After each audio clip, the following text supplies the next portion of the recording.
Boa noite, irmãos. Para mim é um privilégio, meus irmãos, depois passar alguns dias ou meses, mas graças a Deus, domingo passado pela noite, o irmão Eliseu pediu que eu dirigisse o culto de hoje à noite. Eu falei com o irmão Eliseu, eu vou para Itaoca Pedra. Ele falou, mas o irmão chega a tempo. E o que é que aconteceu? Não fui, fiquei em casa o dia todo, deixei de ir para Itaoca Pedra, onde tem participado também de alguns cultos de evangelismo da igreja presbiteriana. E às vezes são aqueles cultos que você vai e você tem que usar lanterna para poder caminhar, porque é muito escuro, certo?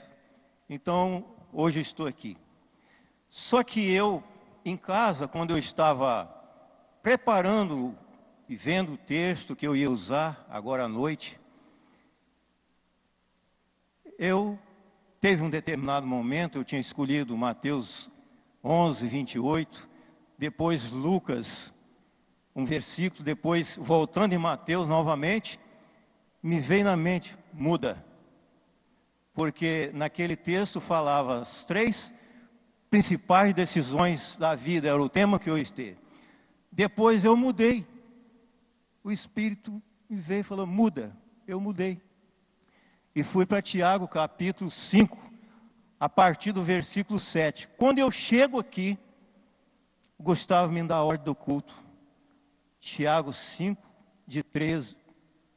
Entendeu? Irmãos, eu fui pedir, Gustavo, você poderia até falar, porque já praticamente quase que já é uma mensagem entre eu e o Gustavo. Então, o Espírito Santo de Deus fala muitas das vezes a todos nós e nós nem percebemos. Nem percebemos. E o texto, ele está em Tiago capítulo 5. Nós estaremos lendo do versículo 7, a partir do versículo 7.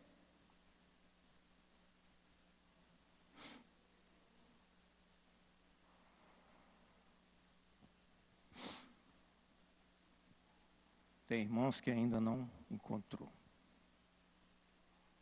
Tiago, capítulo 5, a partir do versículo 7, nós estaremos lendo até o versículo de número 20, que são 20 versículos só. A palavra de Deus diz assim, sede, pois, irmãos, pacientes, até a vinda do Senhor. Eis que o lavrador espera o precioso fruto da terra, aguardando-o com paciência, até que receba a chuva temporã e a serodia.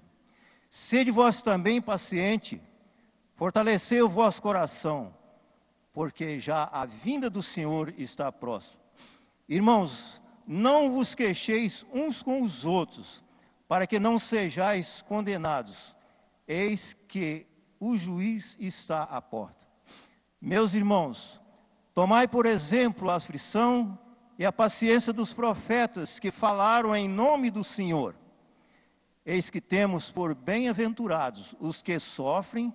Ouviste qual foi a paciência de Jó, e viste o fim que o Senhor lhes deu, porque o Senhor é muito misericordioso e piedoso. Mas sobretudo, meus irmãos, não jureis nem pelo céu, nem pela terra, nem façais qualquer outro juramento, mas que a vossa palavra seja sim, sim, e não, não, para que não caiais em condenação. Se está alguém entre vós aflito, ore. Está alguém contente? Cante louvores. Está alguém entre vós doente? Chame os presbíteros da igreja e orem sobre ele, ungindo-o com azeite em nome do Senhor. E a oração da fé salvará o doente, e o Senhor o levantará. E se houver cometido pecado, serão perdoado. Confessai as vossas culpas uns com os outros, e orai uns pelos outros, para que sareis. A oração feita por um justo pode muito em seus efeitos. Elias era homem sujeito às mesmas paixões que nós, e orando pediu que não chovesse, e por 3 anos e 6 meses não choveu sobre a terra. E orou outra vez, e o céu deu chuva, e a terra produziu o seu fruto. Irmãos, se algum dentre vós se tem desviado da verdade, e alguém o converter, saiba, aquele que fizer converter do erro do seu caminho, um pecador salvará da morte uma alma e cobrirá uma multidão de pecado.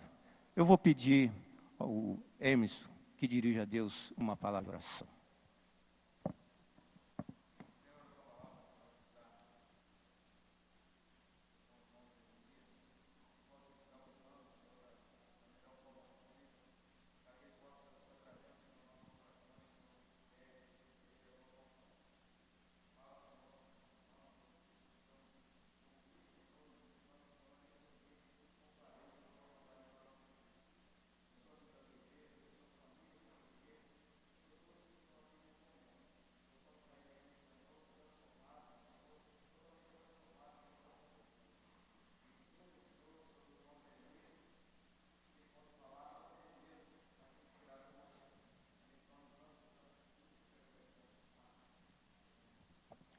Quando vem a tribulação, o que fazer?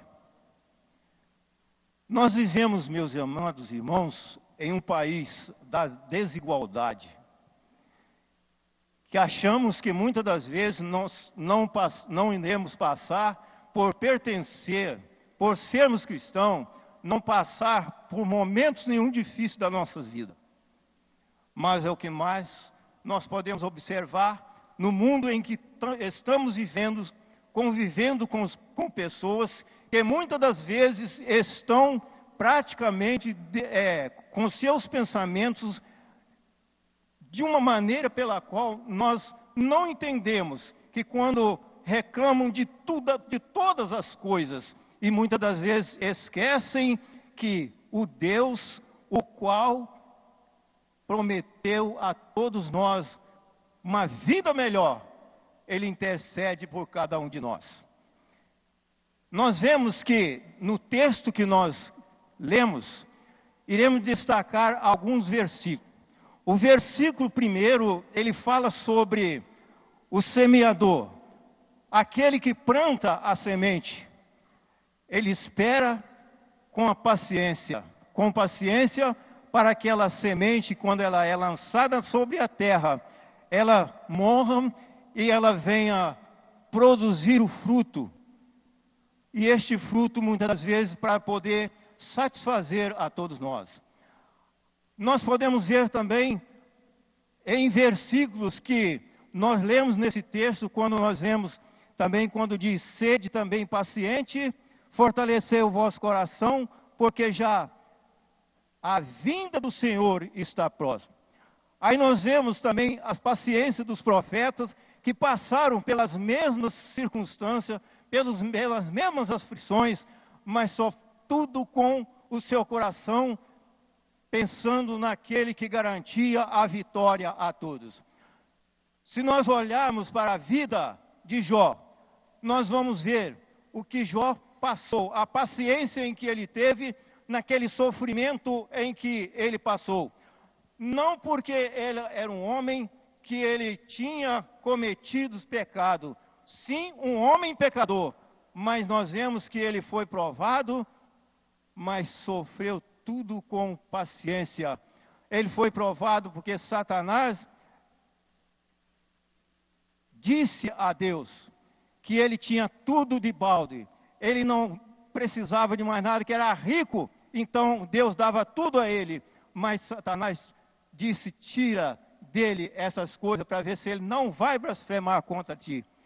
E Deus permitiu que isso acontecesse, mas ele passou e venceu, porque Deus estava se fazendo presente na vida dele.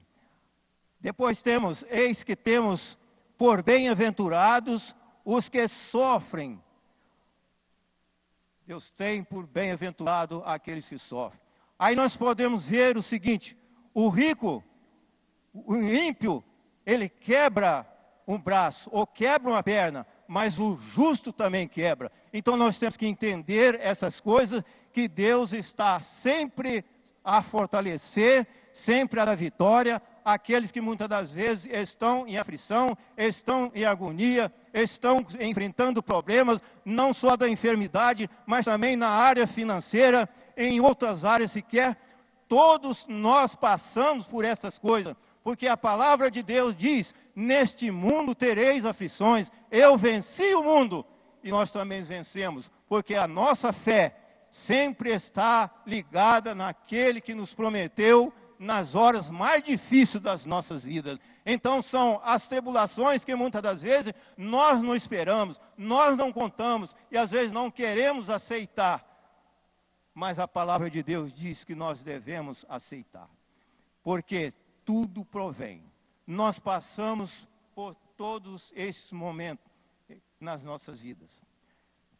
Ainda continuando, nós vemos que quando diz: se alguém está enfermo, chama os presbíteros e ora com ele, porque a oração de um justo pode muito em seus efeitos. Eu lembro-me, uma ocasião que eu estava aqui, eu recebi um telefonema do Rio de Janeiro. Um irmão ligando: vem, se você quiser encontrar o seu irmão ainda vivo.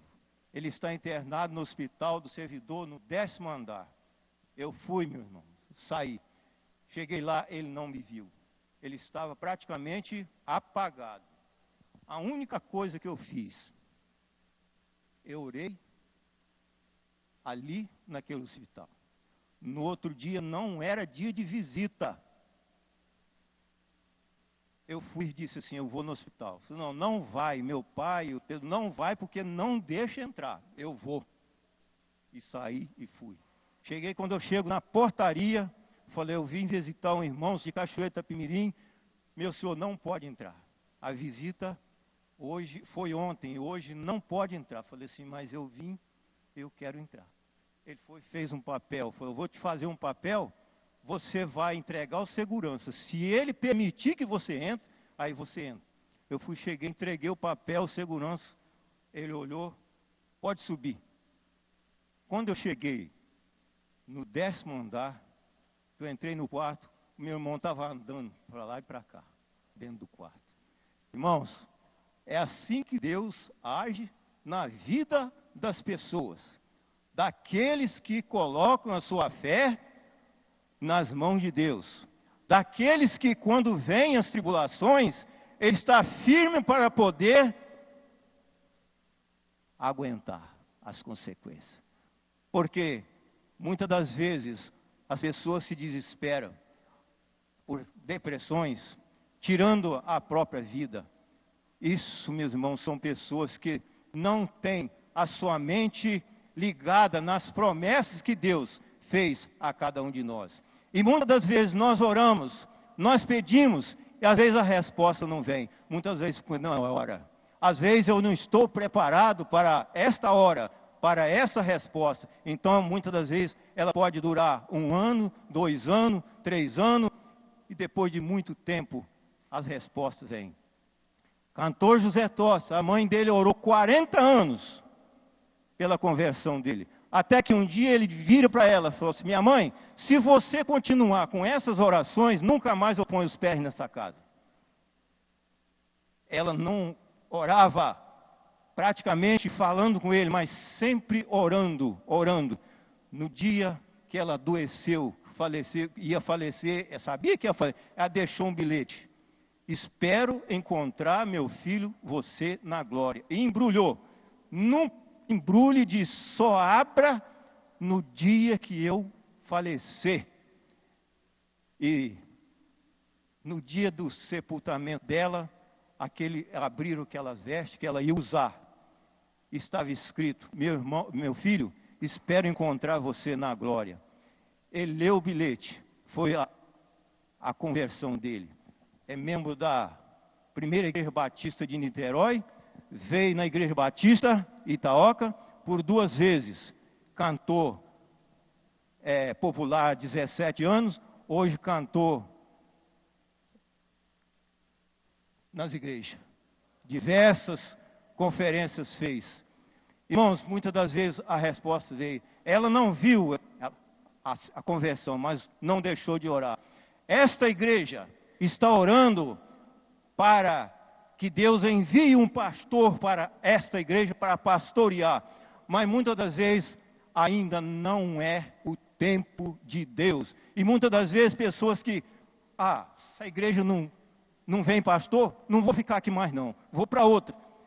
Não tem paciência para esperar. Nós temos que esperar o tempo de Deus, que o tempo de Deus não é o nosso tempo.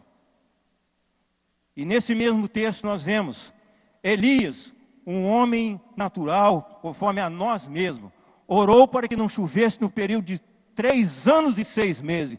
E nesse período de 3 anos e 6 meses, não houve chuva sobre a terra. Mas depois ele orou, e a chuva veio, e a terra passou a produzir frutos.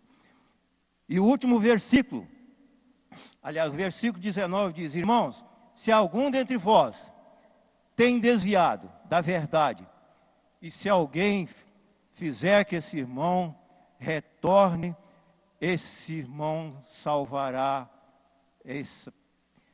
O último versículo: saiba que aquele que fizer essas coisas salvará muitos dos seus pecados. Então, devemos estar orando, devemos estar buscando, mas devemos estar também entendendo que o nosso tempo não é o tempo de Deus. Não devemos nos desesperar, mesmo nas enfermidades, mesmo nas coisas do mundo. Que tem pessoas que, no país que nós estamos vivendo, praticamente estão muitos desesperados, muitas vezes até membros de igreja, desesperados porque muitas dívidas, muitas enfermidades, e esquece que o Deus de poder, o Deus de misericórdia, é aquele que prometeu a todos nós. Então, é com paciência que nós iremos vencer todas as tribulações, todas as investidas que o inimigo tem colocado diante de nós, que são muitas e não são poucas. E ele, a cada dia, a cada momento, ele tenta colocar em nossa mente tudo aquilo que faz com que muitas pessoas venham se desviar do caminho da verdade e caminhando para um outro caminho que não conduz à salvação eterna. Nós vemos muitas religiões não pregam o principal, que é Jesus Cristo, para a solução dos problemas, mas nós vemos pregadores anunciando: você quer ter uma bênção, você quer ter uma casa, você quer ter um carro, que aqui você tem. Mas o principal, que é aquele que cura, aquele que liberta, aquele que salva, aquele que dá alívio na hora do sofrimento, na hora da angústia, este é esquecido. Então, a pessoa que resolve todos esses problemas é a pessoa de Jesus Cristo, aquele que nos conforta, aquele que nos alivia, aqueles que nos dá ânimo e coragem para que possamos vencer um mundo tenebroso, um mundo praticamente de corrupto. E muitas das vezes isso chega aos ouvidos de Deus. Nós vemos que o mundo está clamando, o país está clamando por melhoras, mas, meus irmãos, digo uma coisa: pode melhorar um pouco, mas não pode melhorar de tudo, porque se melhorar de tudo, as pessoas esquecem de Deus. Esquecem de Deus, vão pensar só no dinheiro e em mais nada. Eu tenho tudo. Tem pessoas que às vezes dizem: ele está doente, mas tem dinheiro para poder cuidar da enfermidade. Eu sou pobre, estou desesperado. Esquece de Deus. O dinheiro não é solução para todas as coisas. O dinheiro, é natural. Mas para conseguir ele, tem que ter fé no sobrenatural, que é o Deus que prometeu a todos nós. Oremos, mas aguardemos a solução. Aguardemos a resposta que Deus tem para cada um de nós. Essa igreja está orando para a vinda de um pastor. Só que essa hora não chegou. Ela vai chegar. Deus vai dar a resposta no momento exato, na hora certa. Muitas das vezes é por minha causa? Não sei. Por que a demora? Só Deus é que sabe. no momento certo Ele vai dar. O pastor que vai liderar esse rebanho. O pastor que vai estar diante do rebanho para poder conduzir todos aqueles que estiver sobre a sua responsabilidade. Porque Deus é um Deus de compaixão, um Deus de misericórdia, um Deus que prometeu e Ele não falha. Só que Ele haja no momento certo e na hora certa. E que Deus assim nos abençoe a todos nós nesta noite. Amém.